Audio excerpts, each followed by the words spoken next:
The original iPhone really shook up the phone market in 2007, and it was the start of Apple's domination of the smartphone industry.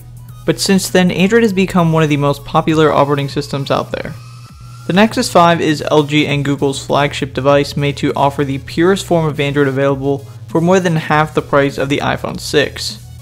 The iPhone 6, on the other hand, is Apple's response to the ever-increasing size of smartphones, as it's now offered in a larger 4.7-inch form factor with an even slimmer aluminum build. But is it enough? How does Apple's new iPhone 6 stack up to LG's Google Nexus 5? Let's go ahead and find out. This video is sponsored by AMCase. Check the link in the description for the new Octo Armor case for the iPhone 6. Physically, Apple has kept the metal backing, but this year it has smooth curves going around the edges, which makes it much slicker than last year's iPhone 5S. Aesthetically speaking, I dislike this antenna design. Essentially what it is that Apple has outlined the top and bottom of the back of the device with these ugly looking antennas, and along with that there's also the protruding camera, which just doesn't blend in well with the phone. For that reason, I have had to use a case, and I'll link some of my favorite ones in the description if you're interested.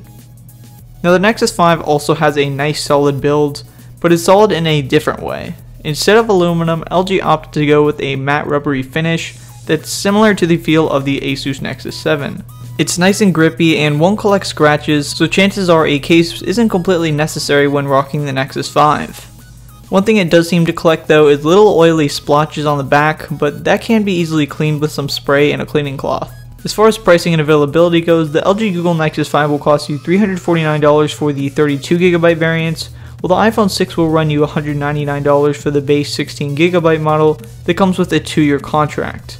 However, purchasing the iPhone unlocked will run you in upwards of $700. Neither of these smartphones have removable batteries or have expandable storage, so be sure to keep that in mind before you buy the 16GB iPhone. You can buy the Nexus 5 in 3 cool color variants like bright red, black, and white, while the iPhone can be bought in space gray, silver, and gold. When it comes to speaker quality, both the iPhone 6 and Google Nexus 5 definitely suffer here. On each device they're located directly next to the charging ports, which means it's covered whenever you're playing a game or watching a video. The iPhone 6s do just barely edge out the Nexus 5s, but that is to be expected considering the phone is newer by about a full year and is double the price.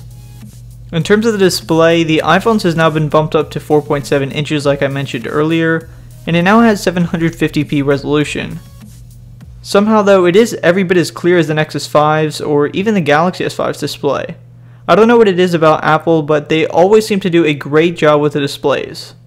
The Nexus 5 also has a nice beautiful display, but it's measured in at 4.95 inches, which is much more high def than the iPhone 6, as it does come in at 1920 by 1080 and boasts slightly more pixels per inch at 445. Moving on to software, the Nexus 5 runs the latest version of Android, and at the time of this video that is KitKat, and it should be coming out with Android Lollipop within the next couple weeks. And what's fantastic about Nexus branded phones is that they will always be the first to get updated to newest Android versions, while other devices like the Galaxy Note 4 will see the update several weeks or months later. These are experiences probably the best of any device you can get out there, but the only downside is that it doesn't have the same amount of features as other skinned Android phones like the HTC One. Now moving on to the iPhone 6, it runs the latest version of iOS 8. As far as the new features on iOS 8 go, there's now widgets in the notification bar, the ability to quick respond to messages in apps, Apple Pay allows you to make payments directly from your iPhone 6, and there's also now talk-to-type technology. All of these are a great addition to the iOS operating system, but if you're currently on Android, you probably know that these features have been around for a long time. Now that being said, the iPhone 6 is still very quick and fluid, and if you do decide to purchase the iPhone 6, you won't be disappointed with your software experience. However, one thing that is exclusive to the iPhone is Touch ID.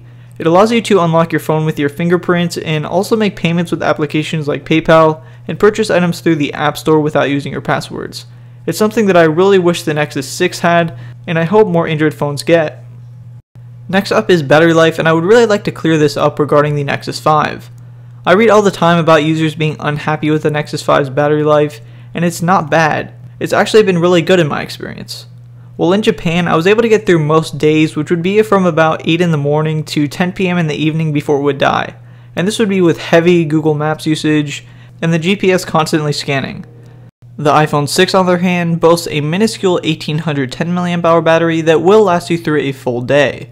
I've been putting it on the charger every night with about 10 to 15% left, which isn't as good as the HTC One M8s, but it should be good enough. The final thing we're going to cover here is the camera performance, and the iPhone 6 has an 8 megapixel camera, but don't let the small number of 8 fool you, because in my opinion, the iPhone 6 is the best camera on the market. The Nexus 5 on the other hand doesn't have such great camera performance. However, it should be more than enough if you're just looking for basic selfies or a couple shots of the family, but don't be expecting DSLR quality picture or video, because that's just unrealistic. Now the Nexus 5 is an incredible and inexpensive device. It features the purest form of Android, good battery life, and a great display. The iPhone 6 offers a polished operating system, new updated screen size, and a stellar camera. But for me, the Nexus 5 is a better choice because I prefer the Android operating system. Which phone is best for you? Well, that choice has to be made for yourself. If you enjoyed this video, please do give it a thumbs up, subscribe for more content like this, and I'll see you all next time.